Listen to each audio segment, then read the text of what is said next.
Itu saya merinding, betul-betul merinding. Yang di satu gedung itu mungkin ada ya antara 500.000 orang itu, semuanya tuh ikut bertepuk tangan mengikuti gendang saya itu. Semoga beliau bahagia.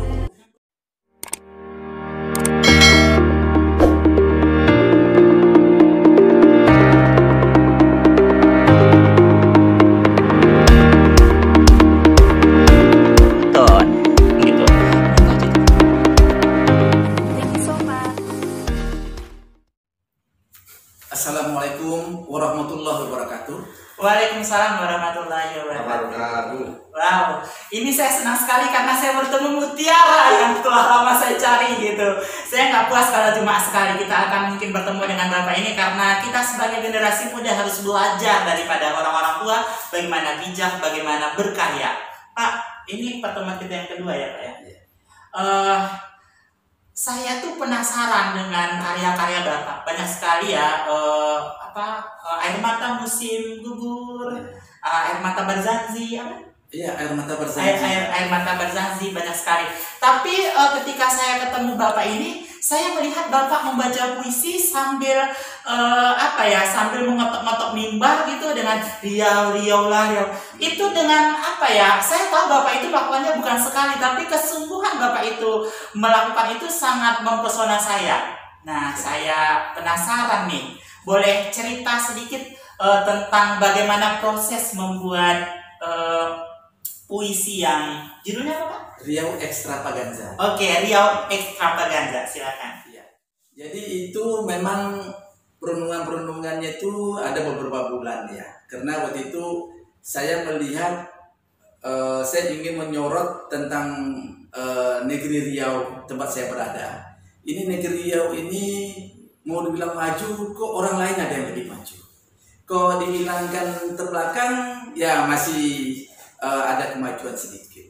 Jadi karena kegalauan saya melihat Riau yang seperti itu, lalu saya buatlah judul yang juga sebetulnya masih debatable lah. Jadi saya bikin yang mungkin judulnya cocok itu mungkin agak kesannya juga agak milenial juga. Saya buatlah Riau Extravaganza. Terus ketika ide ini sudah ada, ya saya mau bikin ini.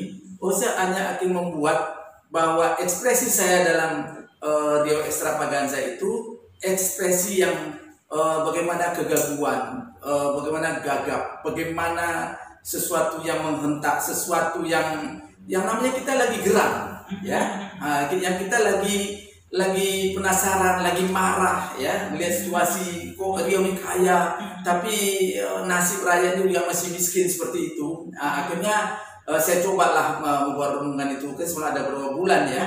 Akhirnya saya pikir, ini perlu cocok yang karena itu sifatnya menghentak. Lalu saya bangunlah bagaimana membuat ini menjadi sebuah persajakan yang bisa menyentuh banyak orang. Ya, makanya saya buatlah utaati aja ke kata Riau. Maka sudah ku riaukan Riauku, kalau tak Riau bukan Riau, kenapa Riau, kayak gitu. Kayak mantra gitu ya? Ya, seperti pengulangan seperti itu. Oke.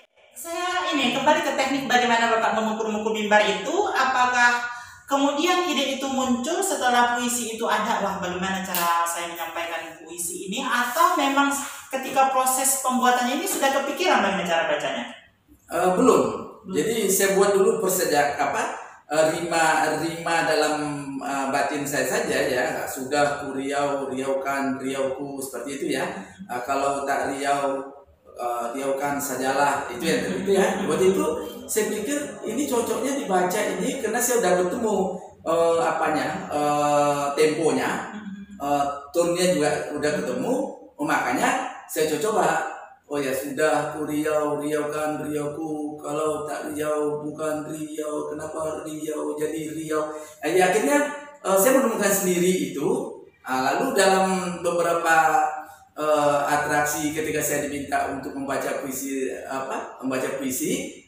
sampai try out lah, saya coba. Ternyata nyambung dengan audien. Saya pernah membaca puisi itu di sebuah hotel besar di Riau, yaitu acara guru-guru mungkin ada sekitar 500 lebih ya guru-guru di Riau di salah satu hotel Labarsa itu.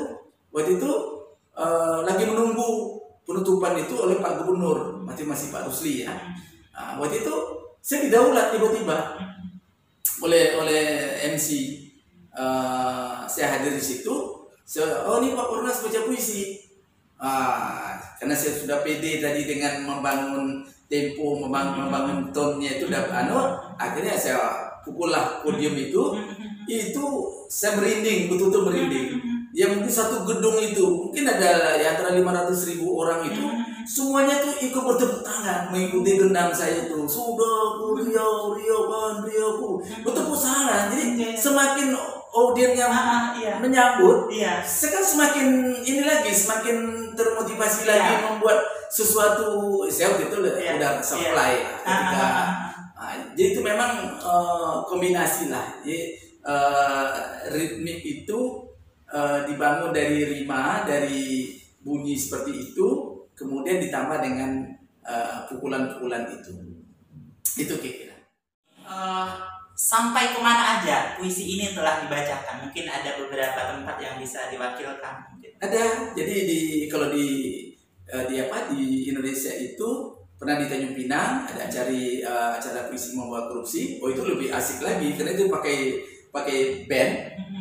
Saya bilang dengan pemain bandnya itu, yang pemain drum itu, tolong saya eja memang nanti bunyinya tung tak begitu aja. Tapi makin lama nanti sesuai dengan semakin cepat, semakin tinggi suara, semakin keras. Wah itu juga sama, audiens juga bertepuk tangan, ada yang joget juga begitu ya. Itu yang kedua pernah saya baca di Malaysia. Di Malaysia itu ada 2 kali. Satu yang di acara Ulara, itu juga sama, tapi itu kan tidak pakai hanya ketukan pada mikrofon saja ya. Tapi pernah yang saya dengan Pak Usman Badi di acara Ulara juga di sebuah gedung ya di Kuala Lumpur, sama juga. Itu saya minta ada pemain musik Melayu itu yang pakai drum juga, ada gendang gitu. Itu juga biasanya puisi itu kalau dibacakan dengan pas gitu ya, itu memang sering menggoda orang untuk ikut bertepuk tangan, orang tua yang membungkuk meja. Dan satu lagi 2015 waktu saya ke Leiden sama sahabatnya juga Ramon Damora, kita di Leiden itu ada Dr. Suryadi. Dr. Suryadi ini menginisiasi, saya bertemu dengan mahasiswa dia di sana, ada Indonesia, ada juga yang dari sana di ruangan gitu ya. Itu ada meja, saya juga pukul itu. Sampai Ramon bilang itu Dr. Suryadi aja bisa setepuk tangan apa bikin seperti dia. Tapi itu juga semuanya yang ada di ruangan itu juga ikut memukul meja juga mengikuti irama itu. Ramon Damora ya, beliau merupakan guru puisi saya juga melalui Bulu Mata Susu yang menginspirasi saya untuk menulis Anak Luka Susu. Ini terakhir ya Pak ya di segmen ini tentang puisi yang tadi itu. Apakah menurut Bapak puisi ini adalah puisi yang terbaik? Kalau tidak, puisi mana sebenarnya yang menurut Bapak wah ini nih yang kedua nih berapa gitu? Jadi gini, bagi saya itu kan menulis puisi, melahirkan puisi itu sama ya, analoginya mungkin bagi seorang ibu melahirkan anak. Begitu anak sudah dilahirkan dari rahim ibu, tidak ada ibu bilang ini anak ini yang saya utamakan loh.